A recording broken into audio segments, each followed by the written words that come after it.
Di balik tembok istana, berbagai rapat tertutup digelar dengan wajah-wajah serius. Presiden Prabowo duduk di ruang kerjanya yang sunyi, menatap laporan setebal hampir 2 inci, hasil audit besar-besaran yang baru saja diserahkan oleh Purbaya.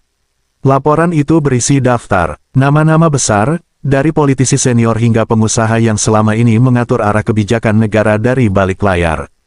Prabowo membaca dengan seksama, setiap nama yang tertera di situ bukan sembarangan. Beberapa di antaranya adalah orang yang dulu pernah duduk satu meja dengannya saat perundingan besar di masa kampanye. Tapi kali ini, rasa segan disingkirkan. Ia menatap Purbaya yang duduk di hadapannya dan berkata tegas, "Lanjutkan, saya di belakangmu." Kalimat itu seperti bahan bakar bagi Purbaya, singkat, tapi mengguncang seluruh jantung kekuasaan. Sementara itu, di gedung parlemen, suasana berubah muram. Puan Maharani terlihat keluar dari ruang sidang dengan wajah tegang. Beberapa wartawan mencoba mewawancarainya, tapi ia hanya berkata pendek, "Semua harus sesuai prosedur hukum, jangan asal gebuk." Namun di balik layar, tim politiknya panik. Mereka tahu, jika Purbaya terus membuka dokumen itu satu persatu, akan banyak nama dari partainya yang ikut terseret. Mega pun dikabarkan mengadakan pertemuan mendadak di Toko Umar malam itu. Sumber internal menyebut, Mega sempat menegaskan kepada lingkar dalamnya, kalau ini dibiarkan, partai kita bisa habis di mata rakyat. Kita harus kendalikan narasinya sebelum dia, Purbaya, kendalikan opini publik. Namun, permainan lama itu tak lagi mudah dilakukan. Dunia digital kini dikuasai oleh suara rakyat, dan setiap langkah Purbaya selalu viral dalam hitungan jam. Di sisi lain, Purbaya tetap bergerak diam-diam. Ia membentuk tim independen di bawah koordinasi langsung Presiden. Tim itu diberi nama, Garuda Putih, dan anggotanya dipilih dari lintas lembaga, sebagian dari KPK, sebagian dari TNI, dan beberapa dari Badan Intelijen. Tidak ada satupun politisi yang tahu siapa saja anggota tim ini. Tujuannya jelas, membersihkan birokrasi tanpa bocor ke tangan mereka yang sedang diawasi. Malam hari, seorang jurnalis senior mengunggah tweet singkat yang membuat jagat politik gemetar. Ada operasi besar sedang berjalan. Nama-nama besar akan tumbang. Purbaya bukan main-main kali ini. Dalam waktu 24 jam, media sosial meledak. Tagar-tagar operasi Garuda Putih menduduki posisi pertama trending nasional. Rakyat bersorak, sementara elit partai mulai gemetar. Purbaya tahu, ini baru awal. Ia baru saja menyalakan api kecil, dan api itu siap melahap seluruh kebusukan yang selama ini bersembunyi di balik dinding kekuasaan.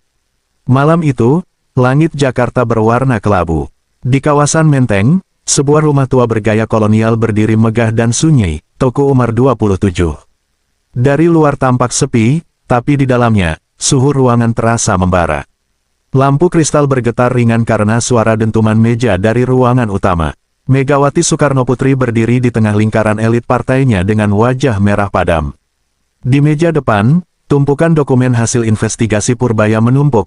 Beberapa di antaranya bertanda merah, terindikasi korupsi struktural. Sudah berbulan-bulan dia, Purbaya, diam, sekarang tiba-tiba menyerang semua jaringan kita. Ini bukan investigasi, ini serangan politik.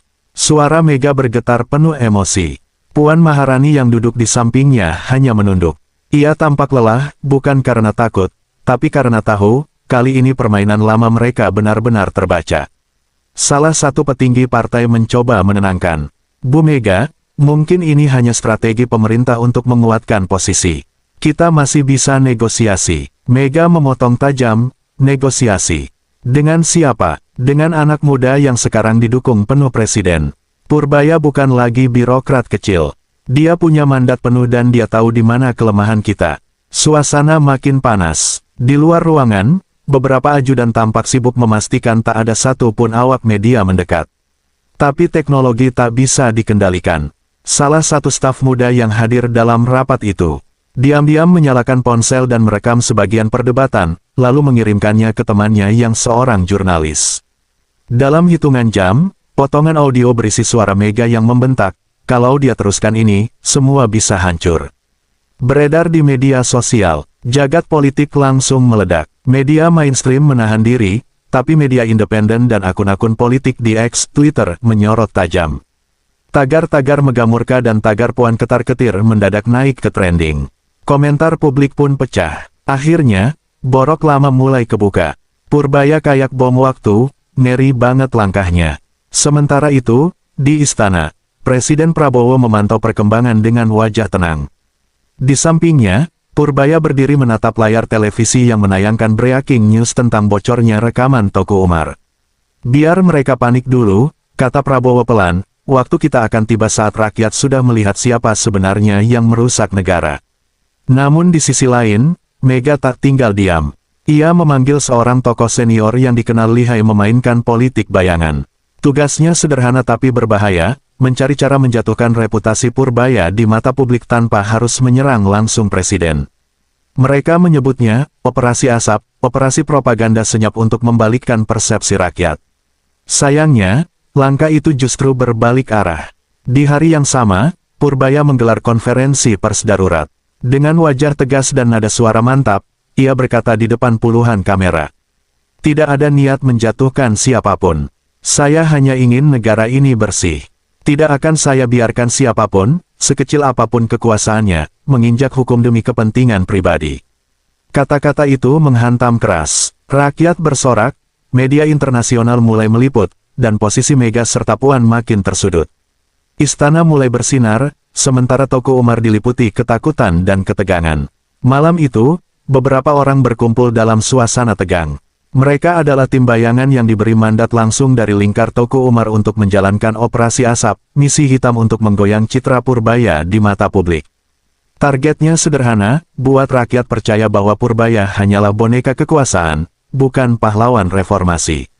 Mereka mulai menyebar isu di media sosial. Purbaya hanya cari panggung. Kasus ini diatur istana. Ada agenda terselubung di balik operasi bersih-bersih. Namun, strategi itu gagal total. Rakyat sudah keburu percaya dengan ketegasan Purbaya. Setiap kali isu baru dilempar, justru muncul ribuan komentar yang membela dirinya. Di TikTok, potongan video konferensi pers Purbaya menembus jutaan tayangan dalam semalam. Di X, tagar-tagar Purbaya bersih negara menggantikan posisi tagar megamurka. Suasana berbalik total. Sementara itu, media nasional yang tadinya ragu-ragu mulai terbuka. Salah satu stasiun TV besar menayangkan liputan investigatif berjudul, Jejak Korup di Era Politik Lama.